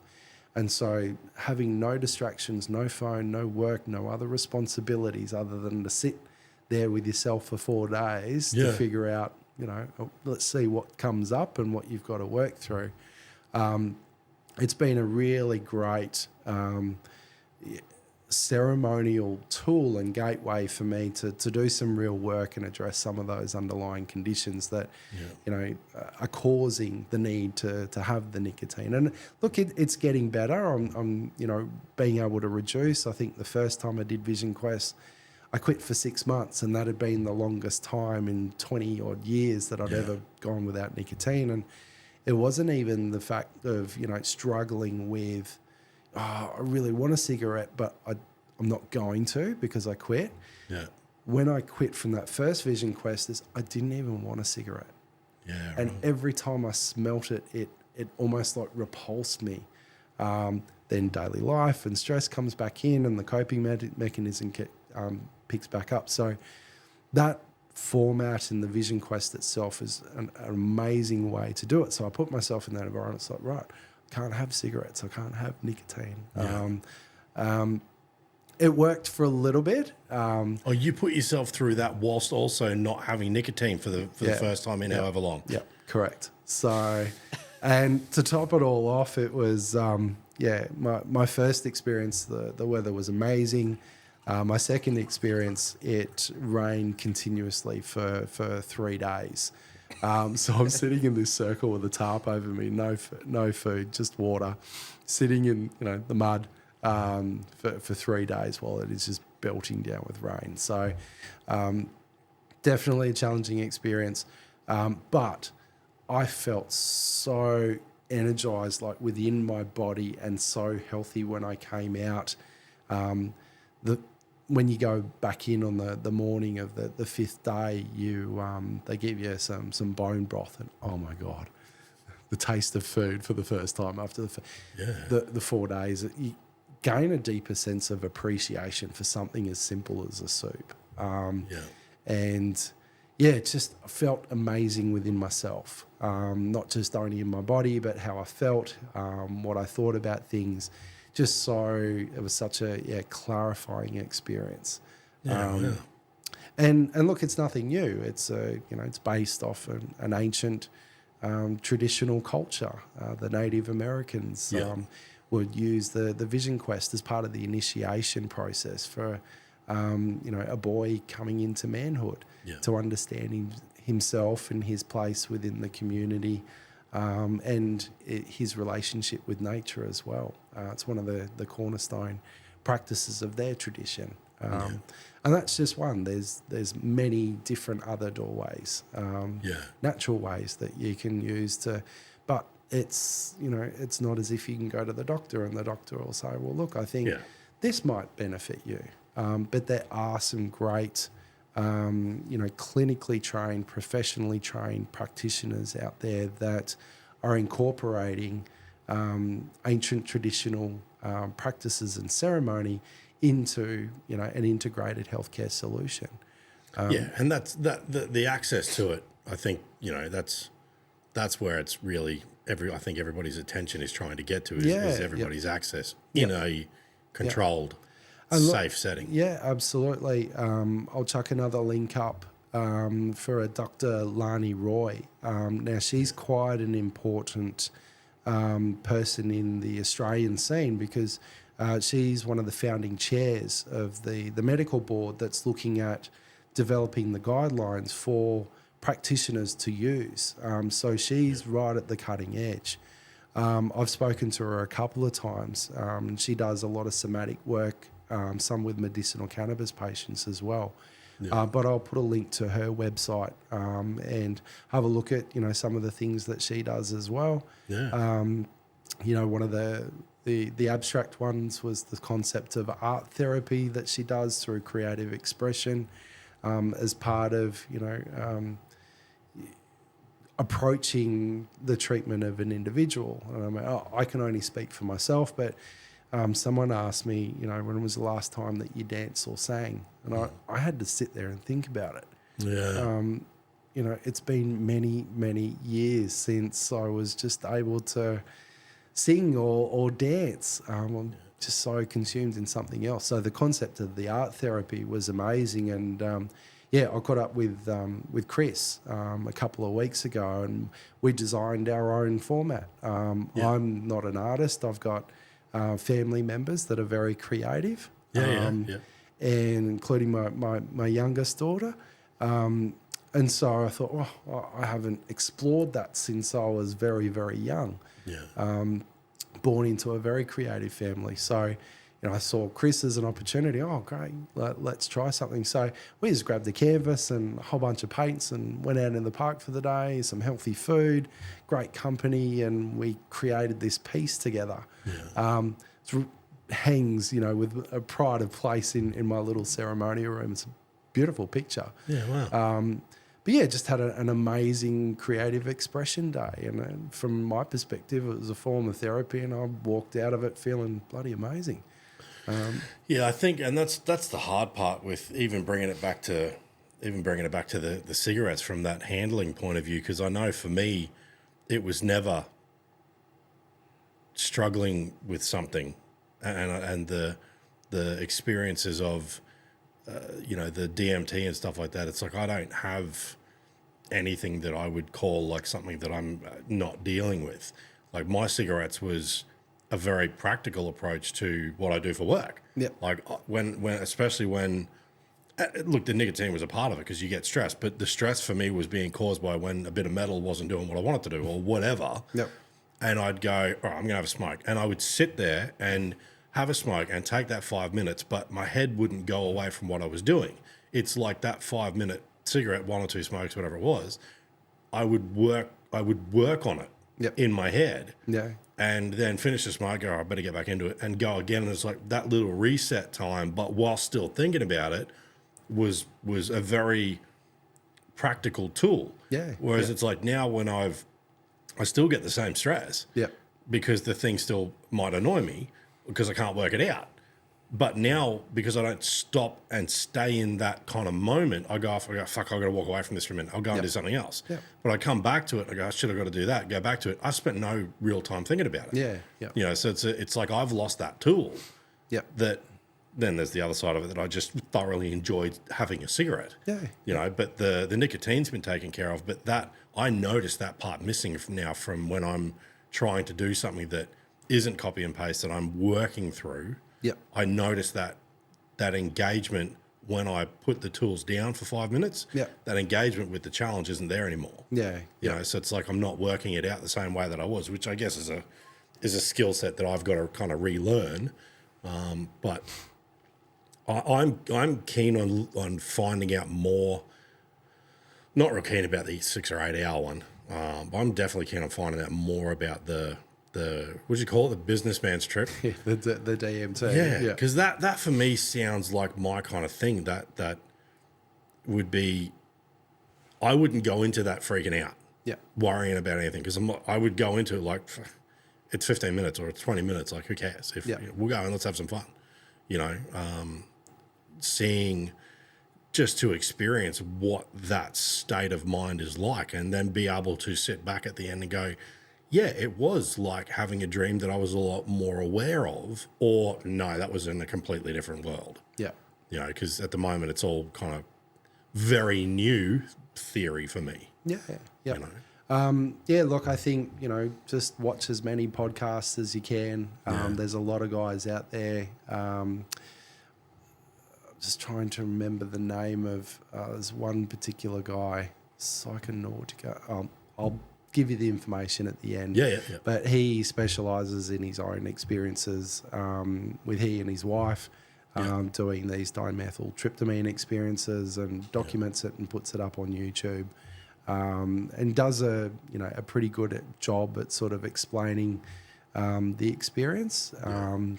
There's a couple of videos that I can sort of share that help sort of navigate what that looks like. And look, I think, we're slowly changing our approach. I think we've had some tools being brought in, and who knows what healthcare is going to look like in 100 years. I think we'll be looking back at this position and going, what hell, how is marijuana or, psilocybin ever illegal? Because it's had a permanent place in the healthcare model. I see healthcare in the future being an integration of all of those models. I think it's, having, yoga teachers and breathwork teachers, nutritionalists and naturopaths working alongside of doctors, nurse practitioners, nurses, psychologists, psychiatrists, and shamans working together to find what is the best approach to help this individual improve their quality of life. Yeah, it's a holistic, whatever that is. We're not going to make a preconceived judgment about that particular substance or that particular method, being that it's about trying to get to the outcome. And I think that, if we've got the opportunity right now that if we do this safely enough, that over time we'll get to that situation where someone's healthcare needs are so tailored and specific, because we've got so many more tools that we can help them navigate in the path, rather than this standardized approach where this is the solution for that. Because the doctors have got their hands tied behind the back in some of these situations. And we've got this whole other classification of substances that is, it's illegal. It's classified illegal because of the risk for, abuse or harm that's occurring. And not just those particular substances, but the modalities. And, sometimes it just comes down to diet and lifestyle. I think a lot of people's problems, and I'm fucking one of them, would be fixed with better diet and lifestyle. Yeah, I'm the same. I'll get, a great couple of weeks runs where I've got the yoga and the breath work in, and my diet's really good, and I'm doing weights in the afternoon, and I'll get a couple of weeks, and then I'm just exhausted. And it just takes one or two meals and just being a bit lazy, and it's like, oh shit, I've slipped and put a couple of more kilos on, and you notice it. You can feel it in the way that you're thinking, and the quality of relationships and the outputs and your creativity and your work. You can notice the direct correlation. So I think, sometimes the tough conversations, I'd love a doctor to turn around to me and say, Ben, you just pull your finger out. Your diet's shit. Stop using the patch or the vape or whatever you've just got to go cold turkey, mate, and ride that stress for the period of time.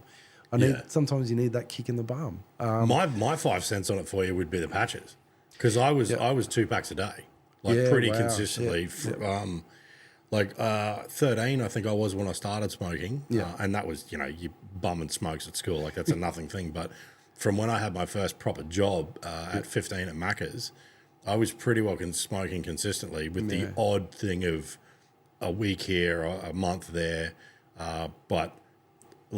I would be a pack a day consistent minimum of 25s or 30s, depending on the brand. But if I went home and had beers, and I was drinking relatively consistently, if I went home and had beers, I would kill a pack of smokes that night. Yeah, wow. So as soon as the beer, any alcohol hit my lips, it was just chain smoking for the rest of the night. Yeah. And my only saving grace was the patches. And I just stayed on. I'm still a year and whatever in. Yeah. Nearly 2 years in. November's 2 years, and I'm still on the stage 1. Yeah. I tried to go down to stage 2, and I was on it for probably a month. Yeah. And I was just like, I can feel it. Yeah. And it's like, what's the patch doing to me? I don't know. I mean, there might be some stuff that I don't know it's doing. Yeah. But for the most part, for me, the nicotine's a neural enhancer, and it's keeping me from killing people. You know what I mean? So that's a health outcome better for a lot of people. It's I'm doing a public service. Yeah, exactly. Keeping myself out of jail. Yeah, I don't need a government funded holiday over a cigarette. Yeah. But for me, that was so I was smoking a lot, and when I'm not talking about just the nicotine here, I thoroughly enjoyed having a cigarette. I think there must have been a part of me that was still, like every bloke, there's a part of me that never made it past 15, 16. Yeah. And I there was a cool factor in it for me too. I was still like fucking light up smoke like some James Dean wannabe. I don't know. Yeah. But like I loved it, and there was that practical application as well with the problem solving. Yeah. Yeah. So my 5 cents would be the patches. You know, it's like my breath has changed a lot. Although because I'm an all or nothing personality. Yeah. Like I've been putting off the diet. I've had a diet shift in the fact that I don't eat shit food as much. Yeah. And I have definitely cut down on my alcohol. Yep. Do you know what I mean? Like I was drinking a lot. Yep. And so I've done a lot of shifts, but I know for me to go, because I haven't been in a gym for really, other than, you know, the odd day here and there, I haven't been in a gym in 20 years. Yeah. So I'm kind of like, I know I need to go back. I know I need to go back. I tried that carnivore diet and I had a lot of success with that for me. Yeah. Yeah. But quitting smoking, what I wasn't prepared for was that food. Yeah. You know, and I definitely, you know, I got down to about 104. Like I'm sitting at about 115, 16 now. But I need to be back down around that. But I know for me, it's like I don't have the smokes anymore. It's like my last bit of thing that I like is shit food. Yeah. And I don't want to let it go. Mate, and, you know, I take my hat off to you, because if you look at a severity of health impacts, mate, if you've gotten rid of smoking, absolutely, that's huge. That was a big one. I feel that. Yeah, mate, and that's absolutely amazing. I hope I can, join you there. I can come kick your ass if you want. Like it's, you know, you're only up the road. Need to. You know? Nah, look, you'll do it in your own time. I needed. I got to credit to my missus for it. You know, she was the one that was like, I'm sick of smelling it, like, and I don't want to be in trouble. So it was like, fuck, all right, okay. And she kept me strong with it. And I did replace it though with the cigars. If I want to have anything now, when I've got that buzz to smoke something when we're doing, you know, podcasts or whiskeys or whatever, I'll have a cigar. And it's like, first of all, you're not breathing it in to the point of like a cigarette. And it's still social, and it doesn't smell as bad. You know, like you don't smell.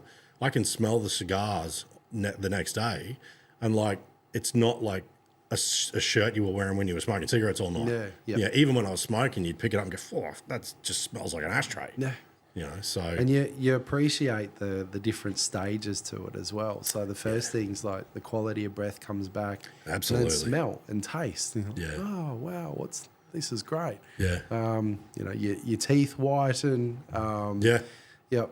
You start to feel good. You've got more energy to do things, and I remember that sort of sequence and that road of once you've quit to bring coming back to health. I think the trick is too though is not forgetting how shit you felt. Yeah. Because that's a couple of times has been a big thing for me where I've gone, I don't remember feeling that bad. Yeah. You know, and it's like, hang on a minute, pull your head in. Like you felt like shit, man. You know, you were rolling out of bed looking for a smoke. Yeah.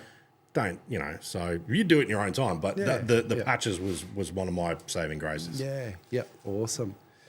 Well, Mr. Ben, I want to thank you for coming down. It was an absolute pleasure meeting you. Thanks for having me. Yeah.